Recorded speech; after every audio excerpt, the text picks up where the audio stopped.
Mateo capítulo 8, vamos a leer desde el versículo 5 hasta el versículo 13. Dice la palabra de Dios: Entrando Jesús en Capernaum, vino a él un centurión rogándole y diciendo: Señor, mi criado está postrado en casa, paralítico, gravemente atormentado. Jesús le dijo: Yo iré y le sanaré.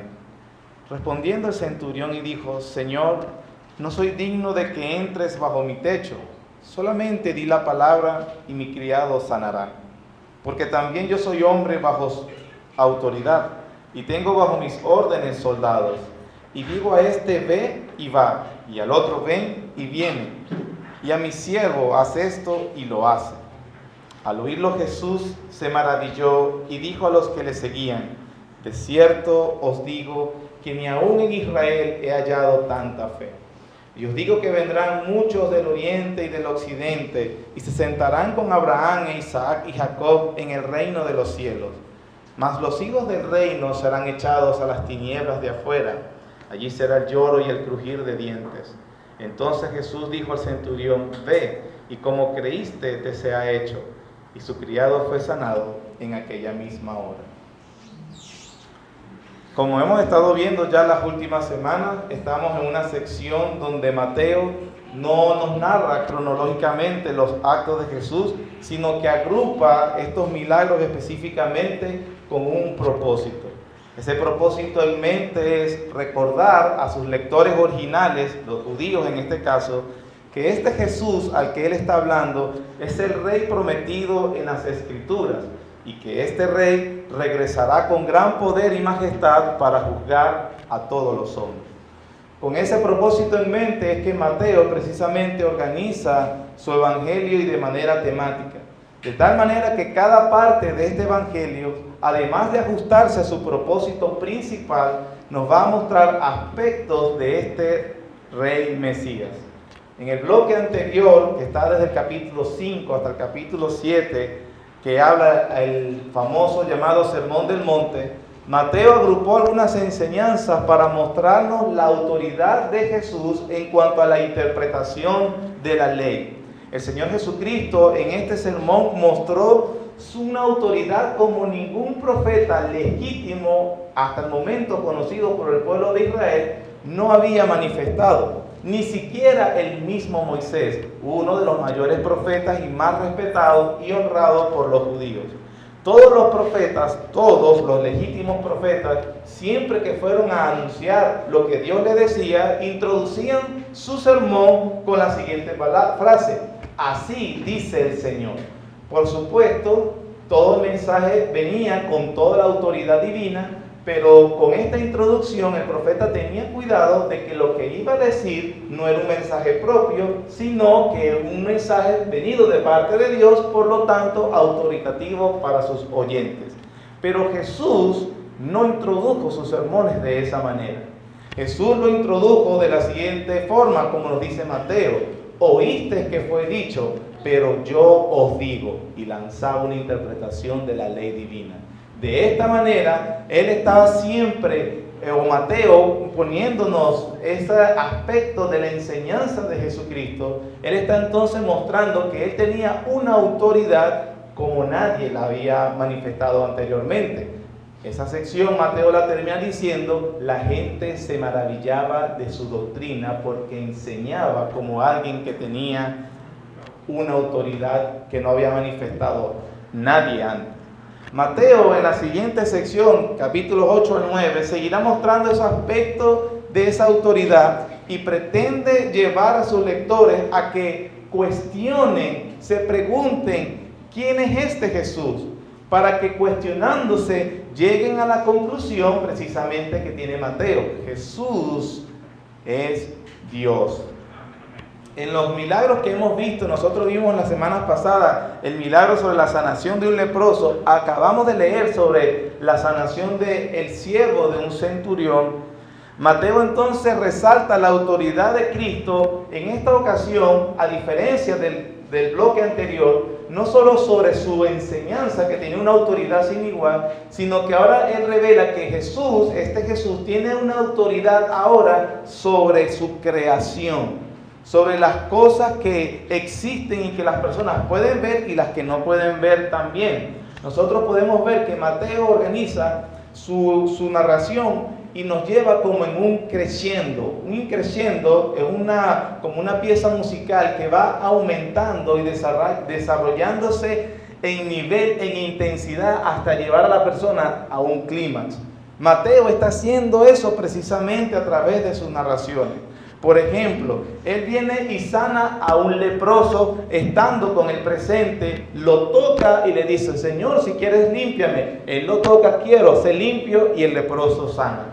Luego entonces muestra Mateo otra sanación, pero diferente. En este caso no necesita ni siquiera que el enfermo esté frente de él. El enfermo está en otro lugar y él dice: con la palabra él lo va a sanar, y lo sanó. Luego Mateo nos pone que él sana a la suegra de Pedro y a muchos otros enfermos que se acercan, y él los sana a todos sin ningún problema. Más adelante entonces él está en el mar de Galilea, se levanta la tempestad y él dice: y Jesús mandó a callar la tempestad. Y después se enfrenta con unos endemoniados en la ciudad de Gadara y también reprende a los demonios. De manera que él está llevando al lector: ¿quién es este hombre que puede sanar enfermos a distancia, calma la tempestad, domina la creación, también gobierna sobre el mundo invisible y sobre los demonios, y en última instancia viene y dice: y también perdona pecados? ¿Quién es ese? Él nos está llevando, Mateo está empujando a sus lectores para que precisamente vean, consideren, para provocar la pregunta obligada y su respuesta: ¿quién es ese hombre? Y que obviamente la persona responda: definitivamente, Jesús es Dios. Amén. Jesús es Dios.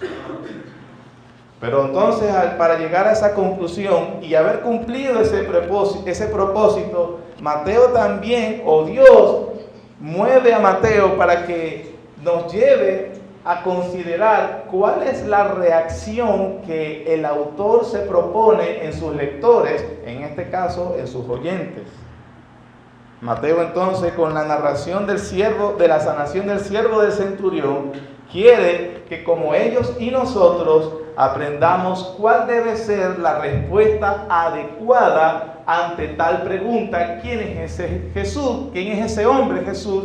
Él es Dios. Entonces, ¿cuál es la respuesta? Mateo quiere que todos procedan en arrepentimiento y fe verdaderos. Ese es el propósito. Esa es la reacción. Así fue el propósito para sus lectores originales en el siglo I, y ese es el mismo propósito para nosotros en el siglo XXI.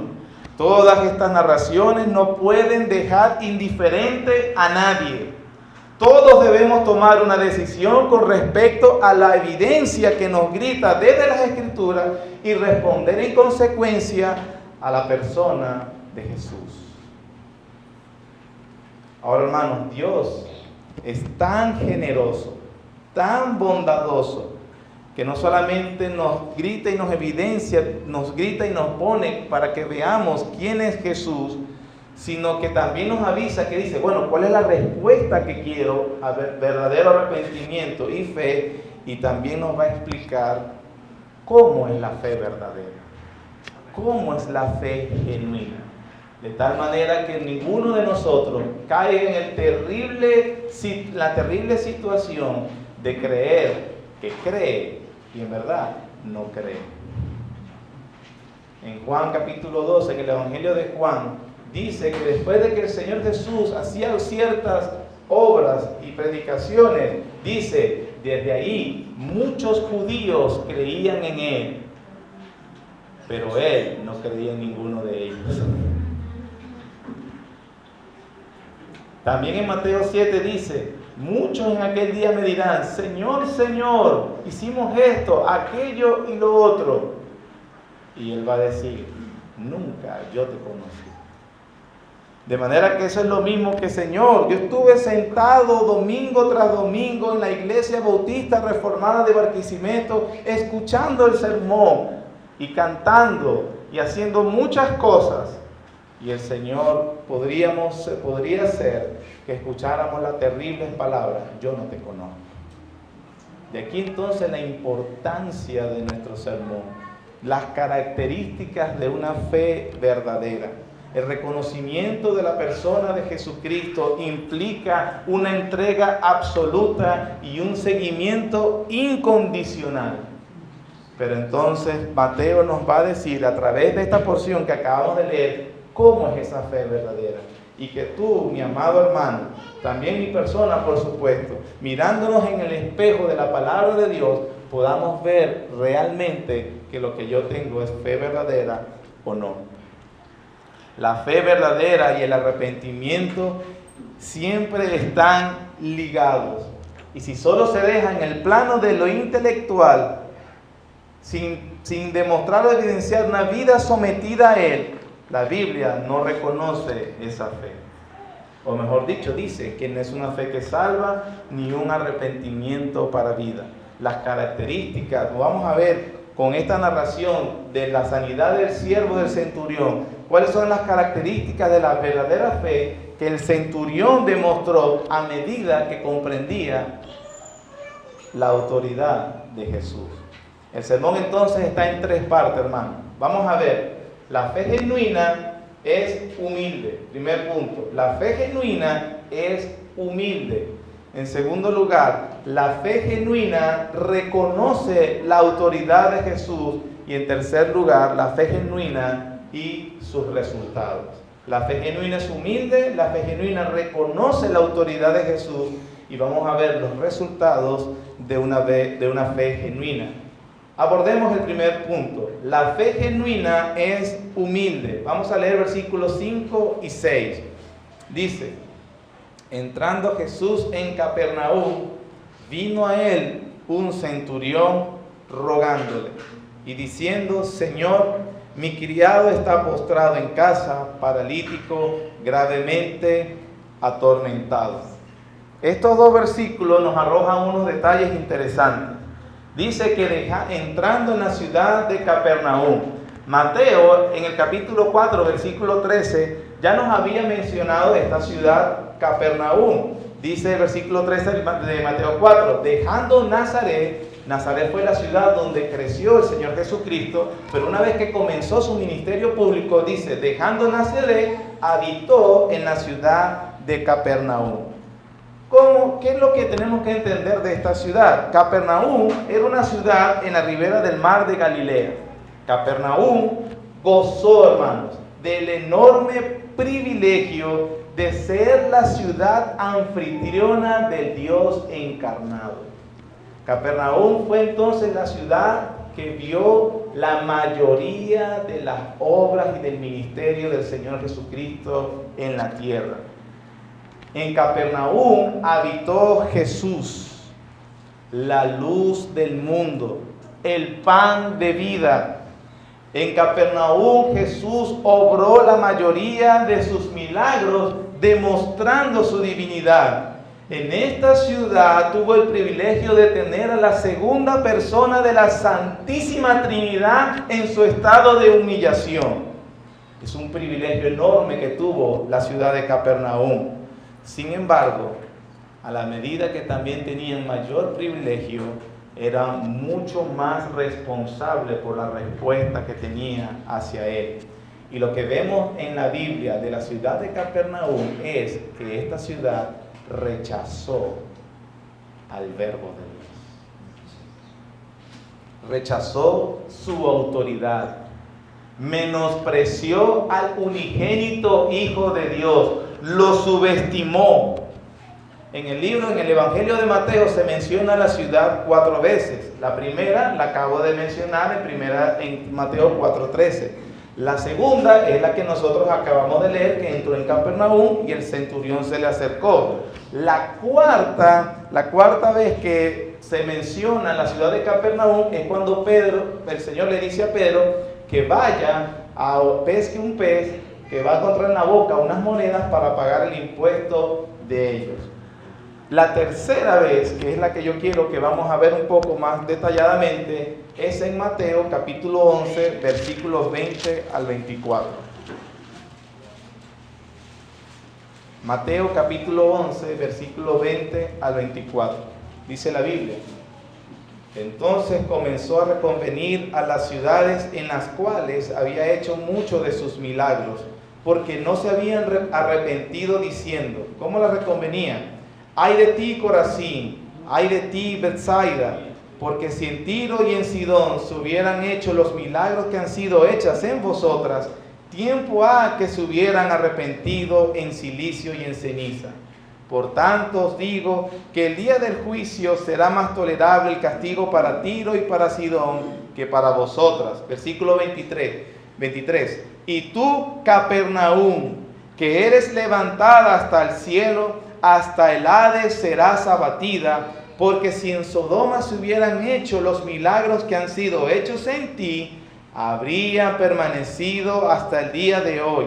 Por tanto os digo que en el día del juicio será más tolerable el castigo para la tierra de Sodoma que para ti. Vemos entonces que una ciudad con el mayor privilegio que cualquier otra ciudad pudo haber tenido, en vez de reconocer la autoridad de Jesús, en vez de ver su autoridad evidente que solo podía ostentar Dios encarnado, y que para cada habitante de esta ciudad fueron evidentes y claros los muchos milagros, ellos lo rechazaron. Ellos no se arrepintieron, ellos no se humillaron, ellos no le siguieron, y Jesús les dice, más tolerable va a ser el castigo para Sodoma que para ti, Capernaum, porque Sodoma no observó lo que tú observaste. A mayor privilegio, mayor responsabilidad. La respuesta de los de Capernaum fue exactamente igual como los de Gadara, que más adelante Mateo narra. Dice la Biblia que los de Gadara también le rogaron una cosa a Jesús. ¿Pero qué fue lo que le rogaron? Que se vaya de los contornos. Oye, espectacular. Tiene dominio sobre los demonios. Por favor, ¿podrías irte para allá? Por favor, no estés con nosotros. Por favor, apártate. Ellos prefirieron sus propias vidas aún al ver y tener al Dios hecho hombre obrando con poder. Prefirieron sus propias vidas que tener la vida de Cristo en ellos. Repitieron el error de sus antepasados cuando Jeremías los denunció en el 2:12 diciendo, espantaos cielos sobre esto, horrorizaos, desolaos en gran manera, dijo Jehová, porque dos males ha hecho mi pueblo. Me dejaron a mí fuente de agua viva y cavaron para sí cisternas rotas que no retienen agua. Aquí el Señor expone, igual que en los de Capernaum, el terrible pecado que lamentablemente condena a todas las personas. El peor pecado no es la homosexualidad. El peor pecado no es el adulterio, ni el asesinato, ni robar, ni mentir. El peor pecado es cambiar al Dios incorruptible, majestuoso, grande, magnífico, por algo que es infinitamente de menor valor que Él. El peor pecado que puede cometer un hombre. Y por eso Jeremías lo dice, espántate cielo, horrorízate. ¿Qué mal hizo el pueblo? ¿Qué? Me cambió a mí por cisternas rotas. Y eso hizo Capernaum, igual que Gadara. Tenían tremendo privilegio y lo rechazaron, lo menospreciaron, lo corrieron. No te queremos en nuestras vidas.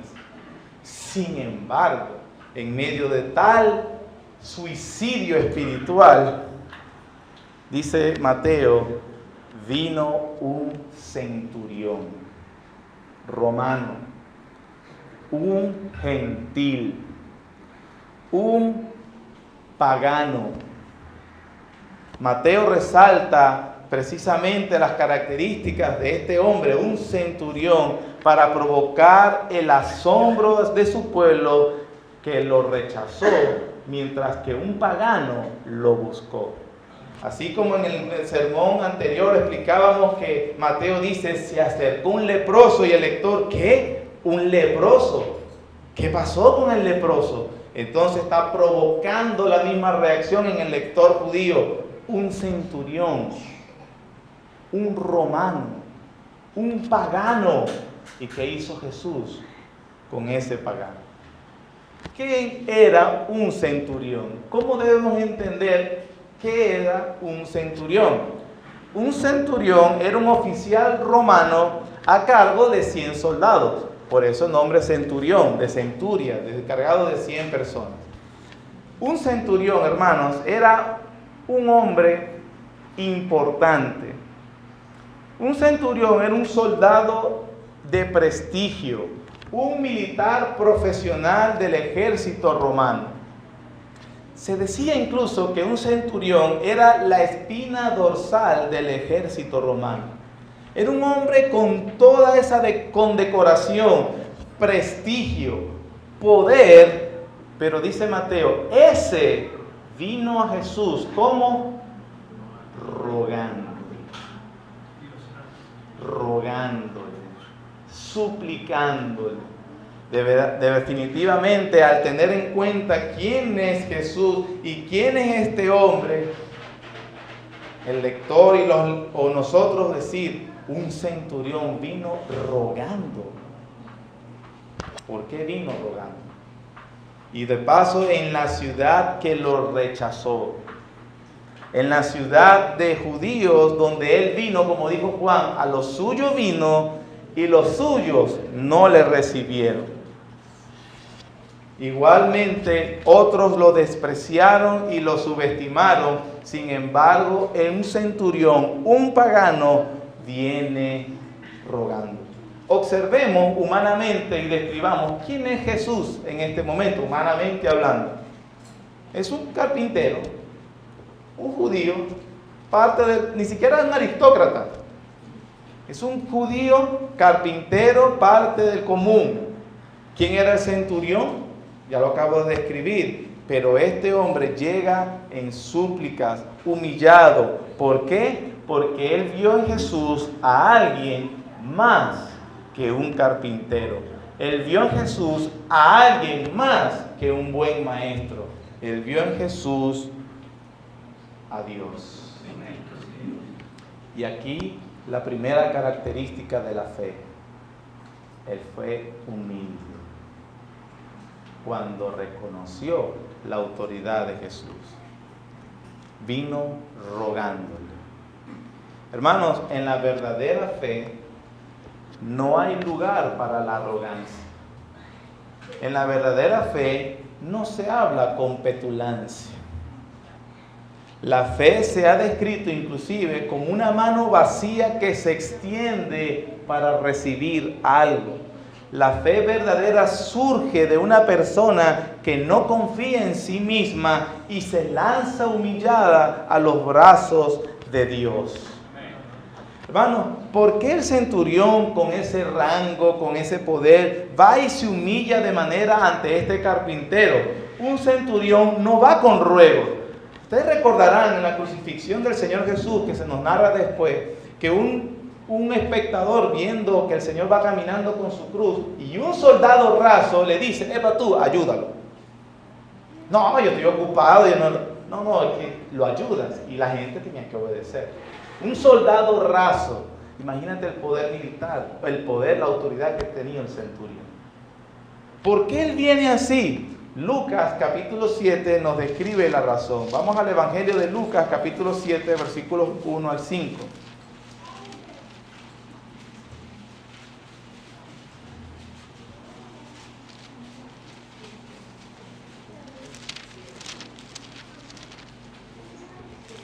Mateo capítulo 7 versículos 1 al 5. Dice, Lucas capítulo 7 versículos 1 al 5. Después que hubo terminado todas sus palabras al pueblo que le oía, entró en Capernaum. Y el siervo de un centurión, a quien éste quería mucho, estaba enfermo y a punto de morir. Cuando el centurión oyó hablar de Jesús, le envió unos ancianos de los judíos, rogándole que viniese y sanase a su siervo. Y ellos vinieron a Jesús y le rogaron con solicitud, diciéndole, ¿es digno de que le concedas esto? Versículo 5, ¿por qué? Porque ama a nuestra nación y nos edificó una sinagoga. O es obvio, por lo que nos dice Lucas, que este centurión, este romano, este gentil, era un prosélito. Les explico qué es un prosélito. Un prosélito es alguien que consideraban los judíos, alguien no judío, que había rechazado y había abandonado su vida pagana, sus costumbres, su tradición, sus dioses que no eran dioses, y reconocía al Dios de Israel como el único y verdadero Dios. A este gentil que llegara a tal conclusión de arrepentimiento, digámoslo así, que se convertía al judaísmo, entonces los judíos le daban la categoría de prosélito, un gentil digno, que venía y reconocía al Dios verdadero. Es el mismo ejemplo de Ruth, la moabita, que le dice a su suegra: tu pueblo será mi pueblo y tu Dios será mi Dios. Entonces ese es un prosélito. Este gentil, este prosélito, había sido instruido entonces en las Escrituras. Conocía entonces la esperanza de Israel con respecto al Mesías prometido. Y cuando oyó hablar de Jesús, reconoció entonces que este Jesús no era un mero sanador, ni siquiera un simple carpintero, no era un buen maestro itinerante, sino que entendió por el Espíritu Santo que Dios había cumplido su promesa y que realmente envió al Mesías.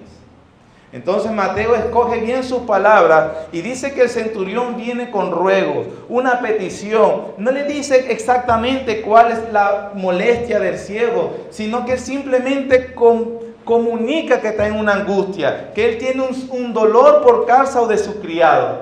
Él viene igual que el leproso. El leproso viene humilde, rogando. Le dice: Señor, si quieres, puedes limpiarme. El centurión viene rogándole: Señor, estoy en una agonía. Un siervo tiene un dolor. Nosotros entonces vemos la misma estado de humillación, una sensación de indignidad al acercarse a Jesús.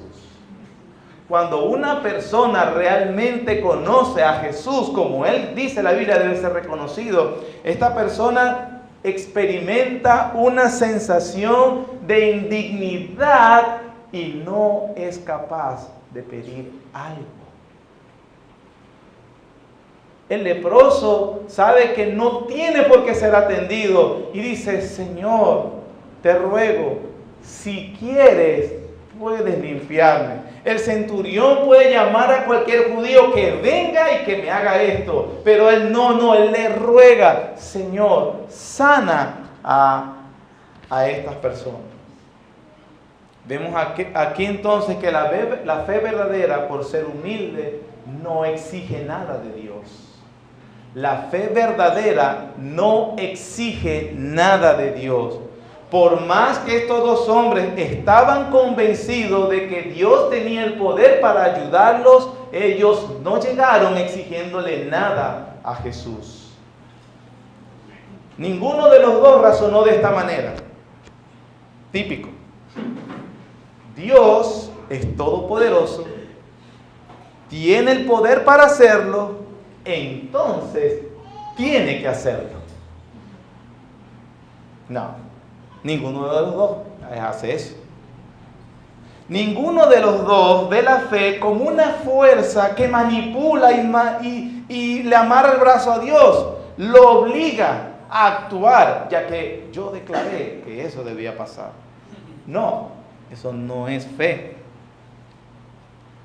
Ellos saben que Jesús tiene todo el poder, que es soberano, pero la fe genuina es humilde. La fe genuina es reverente, la fe genuina no exige, la fe genuina, amados hermanos, se expresa más o menos así: Señor, tú eres todopoderoso y soberano, por eso recibo felizmente lo que tú tengas en bien a darme. Hay una gran diferencia. La fe genuina se expresa como se expresó el leproso y como se expresó el centurión. Tengo una angustia. El centurión tiene una autoridad, pero él no exige, no llega con esa petulancia característica de los que no conocen a Jesús. El leproso tampoco, que te hace creer, a mucha gente que le hace creer que hoy van a hablarle a Jesús, a Dios, hazlo ya. Sin embargo, hermanos, lo importante, a pesar de que yo estoy describiendo la verdadera fe, yo quiero no darles la falsa impresión de que lo importante es la fe, porque no lo es. Lo importante es el objeto de la fe. Estas narraciones lo que hace es exponer el carácter glorioso y hermoso de Cristo. Un leproso llega a Cristo y ¿qué hace Cristo Jesús? Lo trata con compasión, con ternura, con bondad y clemencia. Una clemencia que tiene solo el Dios hombre por el Dios hecho hombre por el hombre caído. ¿Quieres que te limpie? Sí, le tocó, se acercó y lo limpió. Centurión, ¿te angustia el estado de tu siervo? No te preocupes, yo voy hasta tu casa y lo sanaré. Un leproso, un inmundo, un excluido, un centurión, un gentil, un pagano. Dos angustias diferentes, pero la misma fe humilde. Un Señor todopoderoso, compasivo, siendo propicio para los que vienen a Él humillados. Para que notes, por si no te has dado cuenta de la belleza del accionar de Jesucristo, del dulce aroma de ese carácter precioso del Señor, quisiera llevarte a un pasaje que te va a aclarar un poco este cuadro impresionante que nos está narrando Mateo. Vamos a Hechos capítulo 10.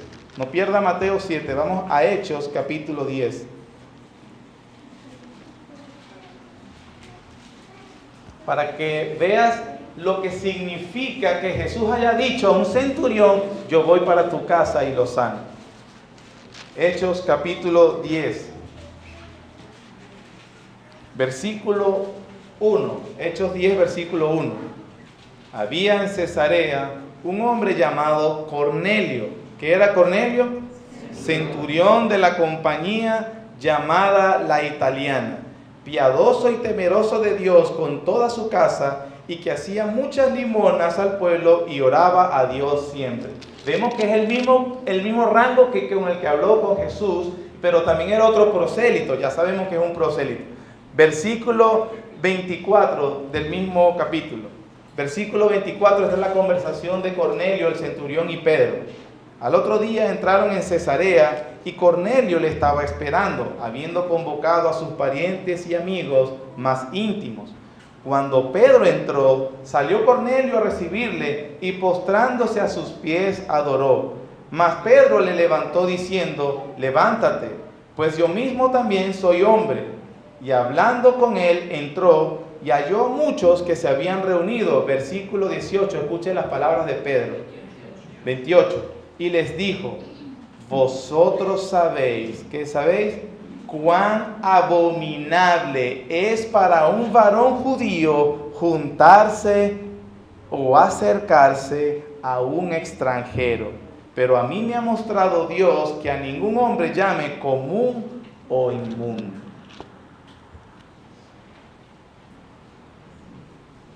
Vosotros sabéis, dice Pedro, porque el centurión conoce, es un prosélito, que para un judío es abominable entrar en la casa de un gentil. ¿Cómo era considerado entonces un gentil? Un inmundo. ¿Como quién? Como un leproso. Alguien al cual no hay que acercarse. Alguien al cual hay que apartarse. Pero ves la compasión de Jesús. Yo voy a tu casa y lo sano. Qué tierno nuestro Señor. Qué glorioso el Salvador. Los leprosos y los centuriones eran considerados inmundos. Y Jesús les dijo, o ellos entendieron, Jesús cumple. El que a mí viene, no le echo fuera. No le echo fuera. Todo aquel que venga, no importa el estado en que se encuentre, inmundo, en angustia, en aflicción, siempre y cuando venga humillado, encontrará en Jesús un precioso Salvador, más que dispuesto a limpiarle, más que dispuesto a sacarle de su aflicción, más que dispuesto a consolarlo de su dolor. A este Jesús es que la ciudad de Capernaum rechazó. Suicidio espiritual. Lo vieron obrar con poder. Es aquel que la Escritura dice que es manso y humilde de corazón, dispuestos a los miserables, tierno, compasivo.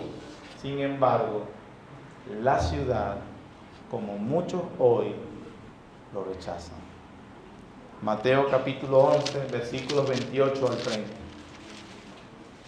Dice: venid a mí, todos los que estáis trabajados y cargados, y yo os haré descansar.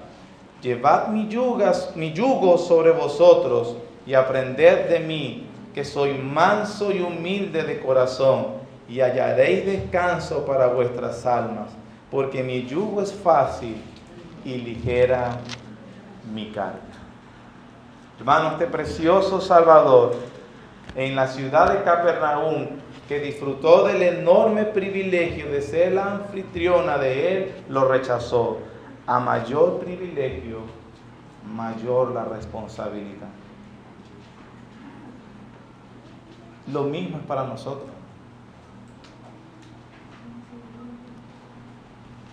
¿Cuál es el mayor privilegio que puede disfrutar un hombre hoy?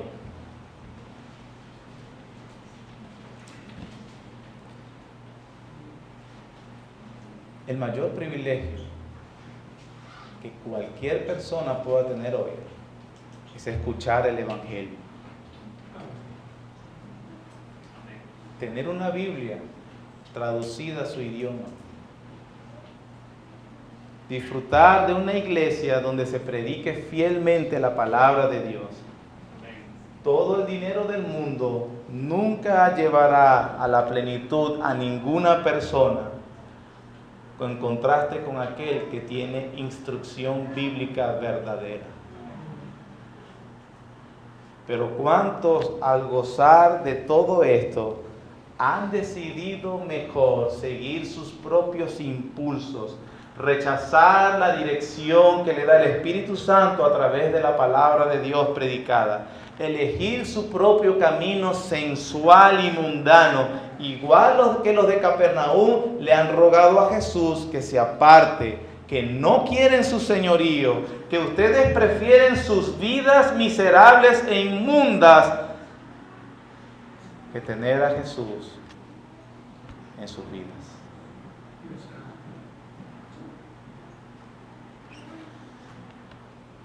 Es menester advertirte, más tolerable será el juicio para Sodoma que para ti, que gozando del enorme privilegio de escuchar la palabra de Dios predicada, la rechazas y vives como tú quieras.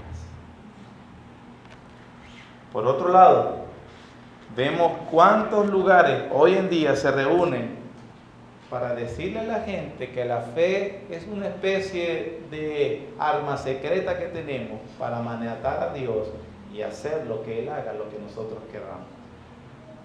Es una falsedad y es una mentira. Hemos visto entonces que la fe genuina es humilde. Vamos a ver el segundo punto. La fe genuina reconoce la autoridad de Jesús. Versículos 8 y 9. Respondiendo el centurión y dijo: Señor, no soy digno de que entres bajo mi techo, solamente di la palabra y mi criado sanará. Porque también yo soy hombre bajo autoridad y tengo bajo mis órdenes soldados. Y digo a este: ve y va, y al otro: ven y viene, y a mi siervo: haz esto, y lo hace. Nosotros entonces observamos la actitud que estaba comentando hace un momento del centurión, que es una actitud de indignidad, ligado a una fe verdadera. Esto obviamente muestra que hay arrepentimiento. La fe verdadera y el arrepentimiento están íntimamente ligados. La fe, la sensación de indignidad ante Dios es precisamente lo que experimentaron los personajes en la Biblia cuando conocieron a Dios verdaderamente. Es lo mismo que experimentó el profeta Isaías en Isaías capítulo 6, cuando se le revela al majestuoso rey sentado en su trono, y lo que hace Isaías no es cantar una canción a ponerse a bailar, lo que dice es: ¡ay de mí! Yo soy muerto en este momento. ¿Por qué? Porque siendo un hombre inmundo de labios y habitando en medio de pueblo de labios inmundos, han visto mis ojos al Rey, a Jehová de los ejércitos. Esa misma sensación de indignidad también la experimentó el apóstol Pedro cuando en la pesca milagrosa él primero lanza la red creyendo que bueno, Jesús me está dando un consejo, pero que después que él ve el poder de Jesús y se le revela quién es Jesús, él se cae de rodillas y le dice: apártate de mí, Señor, porque soy un hombre pecador.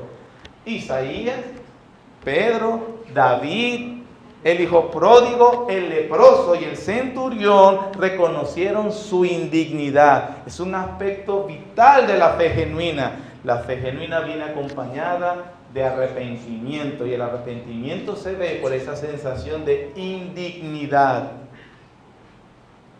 El centurión reconoce la autoridad de Jesús de una manera diferente. Miren las palabras de él cuando él dice: yo soy un hombre bajo autoridad. Él no dice, o Mateo no dice, yo soy un hombre con autoridad también. Porque si bien el centurión reconocía que tenía una autoridad, esta autoridad era porque él era representante de una autoridad mayor, el Imperio Romano. Tenía soldados a su disposición, y bajo esa autoridad es que ellos iban cuando él decía ve, y ellos vienen cuando él dice que vengan. Pero él dice: si yo, un soldado del tamaño como un centurión, puede tener una autoridad para mover a las personas como él desea, entonces este Jesús demuestra una autoridad que solamente Dios puede tener. Es una autoridad en sí mismo. Una de las cosas que no nos permite a nosotros observar lo que está diciendo el centurión es porque hoy está muy propagado esa herejía. Lo digo claro, es una herejía, eso de que decláralo y se hace. Tu voz tiene poder, tu declaración tiene poder, tu palabra tiene poder. Mira, eso es una herejía mística, nueva era, sacado del infierno. Eso no es verdad y eso es mentira. Eso no enseña la Biblia. La Biblia sí enseña que hay una persona o un ser que declara algo y esa cosa se hace. Ese es Dios. Por eso nosotros hoy en día vemos esto y es como que, bueno, por supuesto, decláralo y se hace, como yo lo declaro y se hace. No. El centurión está consciente, instruido en las Escrituras, que solo hay un ser que declara, como Génesis 1, dijo Dios, fue hecho. Dijo Dios y fue hecho. Dijo Dios, fue hecho. Lo que Él manda, crea, se produce, porque Él es Dios. Ningún ser humano puede hacer eso. Entonces ahí vemos las palabras del centurión. Di la palabra y será hecho. Tú eres Dios. Tú eres definitivamente Dios. Y hermanos, esto es una cosa importante con respecto al reconocimiento de la autoridad de Jesús. Una autoridad que es solo igual a Dios.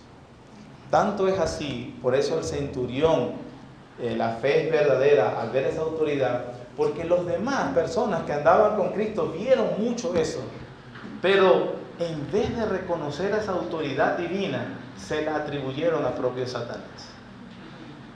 Mateo capítulo 12, versículos 22 al 24.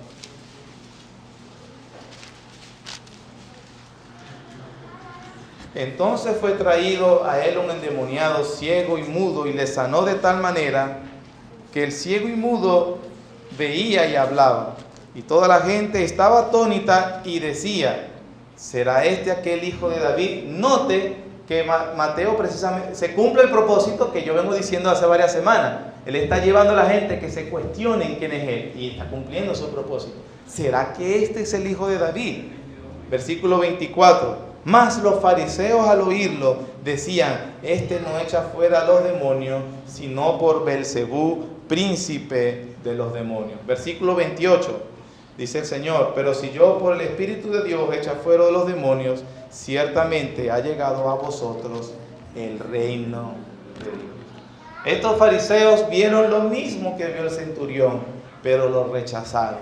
Israel cerró su corazón a Jesús. Se negaron a reconocer su autoridad divina y su poder. Se negaron a venir en arrepentimiento, reconociéndole como Dios. Evangelio de Juan, capítulo 5, por favor. En el Evangelio de Juan, capítulo 5, versículo 18, dicen las siguientes palabras del Señor. Por esto los judíos aún más procuraban matarle, porque no solo quebrantaba el día de reposo, sino que también decía que Dios era su propio Padre, haciéndose igual a Dios.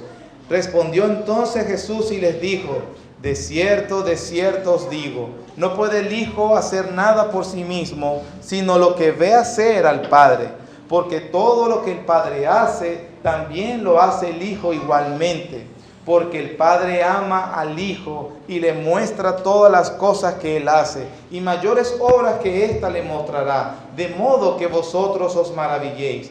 Porque como el Padre levanta a los muertos y les da vida, así también el Hijo a los que quiere da vida. Porque el Padre a nadie juzga, sino que todo juicio dio al Hijo, para que todos que honren al Hijo como honran al Padre. El que no honra al Hijo, no honra al Padre que le envió. Y esto, hermanos, hablando de la importancia y la trascendencia de reconocer la persona de Jesús. Toda fe entre comillas, que se niegue a reconocer la autoridad absoluta y divina de Jesús, no es una fe genuina. Y aquí meto a los musulmanes, a los budistas, a los santeros, a los promotores de la nueva era y a cualquier otra religión y secta que pase y ponga a Jesús como un Dios entre otros dioses. Eso no es fe verdadera. Eso no es la fe de este centurión. El centurión tenía que reconocer que Él es Dios. Se puede pensar muchas cosas bonitas de Jesús. Se puede incluso ser conmovido por los rasgos de ese carácter. Qué humildad, qué compasión, qué ternura. Pero si se rehúsa a venir en arrepentimiento y adoración únicos que se le deben a Dios, la persona que esté así se encuentra en la misma situación de estas ciudades que lo rechazaron. Entonces no se trata solamente de, sí, Jesús es Dios, porque los demonios también hacen eso, tiemblan. Los demonios dijeron que tienes con nosotros Jesús, Hijo de Dios. Y eso no los hacía salvos. Es más, hermanos, que solo un reconocimiento intelectual.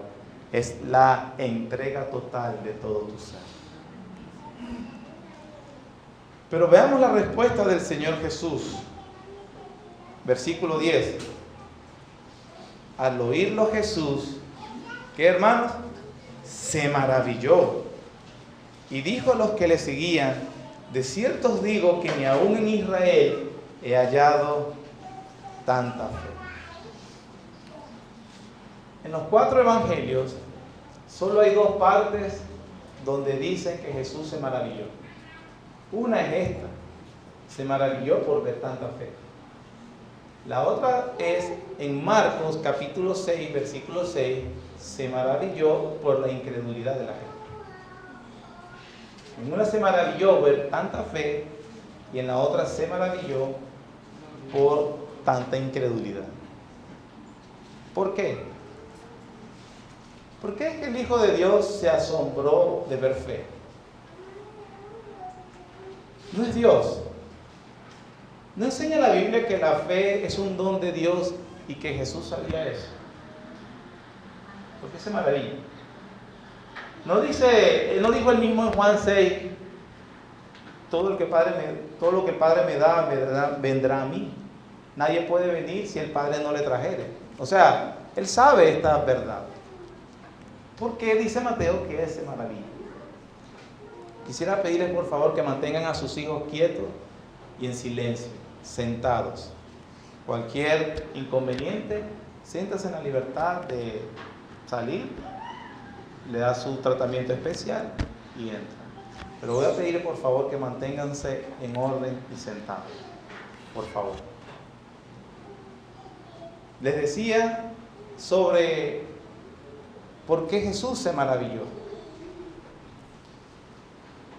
Lo que nos muestra el Señor acá y la verdad fundamental de que Cristo es Dios, Jesús es Dios, lo vemos repitiendo y debemos reconocerlo, pero también la Biblia nos enseña que Él es humano. Y en este momento Mateo nos habla de que Él era un humano 100% también y expresaba sentimientos como todo ser humano. Es igual el caso cuando Él va a la tumba de Lázaro y dice que Jesús lloró. Hay quienes dicen, bueno, lloró por la dureza de los demás, otros dicen lloró porque su amigo Lázaro, lloró por la desconsolación de las hermanas de Lázaro. Lo cierto es que indistintamente cuál fue la razón que lloró, lo que nos expresa es la humanidad de Jesús solidarizándose y que Él sabe nuestros sentimientos y emociones, hermanos. Pero yo quiero también mostrarles, hermanos, de quién se maravilla Jesús. Porque hay gente que dice, ¿ves? El centurión maravilló a Jesús, maravilló a Dios. Tengo una fe que asombre a Dios. Es imposible asombrar a Dios, porque Él es Dios. Y yo quiero decirles que Jesús no se maravilló por la fe del centurión, o por el centurión en sí mismo, como viéndola, un mérito en el centurión, ¡wow! ¡Qué fe! Y eso lo pienso demostrar con la Biblia misma. Vamos a Mateo, el mismo Mateo, capítulo 11.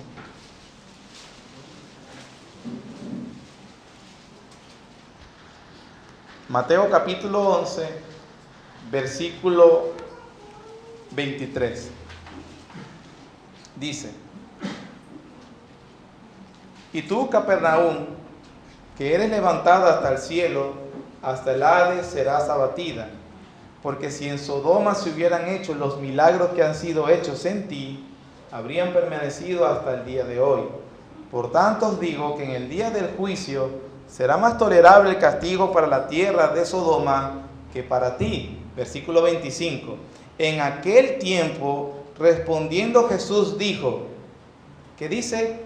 Te alabo, Padre, Señor del cielo y de la tierra, porque, ¿qué, hermanos? Escondiste estas cosas de los sabios y de los entendidos y las revelaste a los niños, como el centurión, a los niños. Versículo 26, que dice, sí, Padre, porque así te agradó. Cuando él ve entonces la incredulidad y la dureza de corazón de los de Capernaum y los reconviene, poniendo en el peso de la responsabilidad de ellos por no creer, al mismo tiempo expresa una alabanza. Esa alabanza es acerca del juicio de Dios. Y entonces dice, te alabo, Padre, porque escondiste estas cosas. Ellos no creen porque tú la escondiste. Y a ti te plació revelársela a los niños. Sí, Padre, porque así te agradó. ¿Qué significa esto, hermanos? Que esta alabanza de Jesús nos comunica el asombro de Jesús. Lo que tiene Jesús es el asombro de ver la obra sobrenatural de Dios hecha en el corazón del centurión para que tuviera esa fe. Amén. Lo que dice, hermanos, que si tú o yo pudiéramos decir que ostentamos esa fe verdadera, se debe a la condescendencia de Dios que abrió nuestro corazón. Amén. Y que inclusive si nosotros pudiéramos decir que tenemos fe, no es algo que es meritorio en sí mismo, porque en fin de cuentas Dios nos la dio. Te alabo, Padre, porque lo escondiste, pero lo revelaste al mundo. La fe entonces es un don de Dios. Y el asombro de Jesús es ver la obra de Dios en los inmundos, derribando toda barrera y toda enemistad y trayéndolos al reino de su amado Hijo.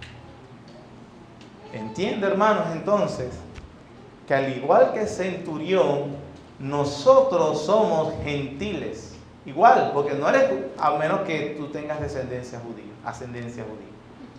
Pero si no lo eres, entonces eres lo que dice la Biblia: extranjeros sin esperanza y sin Dios en el mundo, ajenos a la vida de Dios, por naturaleza hijos de ira, lo mismo que los demás. La razón por la cual entonces has venido a Cristo con fe genuina es porque al Hijo le plació revelarnos al Padre, despertarnos de la muerte espiritual, abrir nuestros ojos del alma para que miráramos a su Hijo en todo su resplandor eterno y darnos el privilegio de ser llamados hijos de Dios.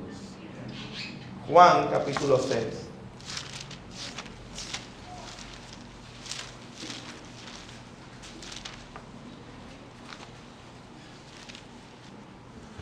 Versículos 41 al 44 dice: murmuraban entonces de él los judíos, porque había dicho: yo soy el pan que descendió del cielo. Y decían: ¿no es este Jesús, el hijo de José, cuyo padre y madre nosotros conocemos? ¿Cómo pues dice este: del cielo he descendido? Jesús respondió y les dijo: no murmuréis entre vosotros. Ninguno puede venir a mí si el Padre que me envió no le trajere, y yo le resucitaré en el día postrero. Hermanos, entonces, si tú puedes decir hoy que has creído en el Hijo de Dios, considérate privilegiado. ¡Qué misericordia! Estar escuchando domingo tras domingo el Evangelio. Pero también quiero decirte que eres muy responsable. Eres muy responsable.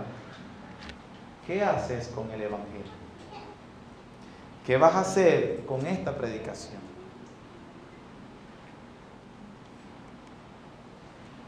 Los judíos que escucharon a Jesús se creían que por ser judíos ya tenían ganado el reino de los cielos. Vean la respuesta de Jesús. Mateo 8, 10, 11 dice: y os digo que vendrán muchos de oriente y del occidente, se sentarán con Abraham, Isaac y Jacob en el reino de los cielos.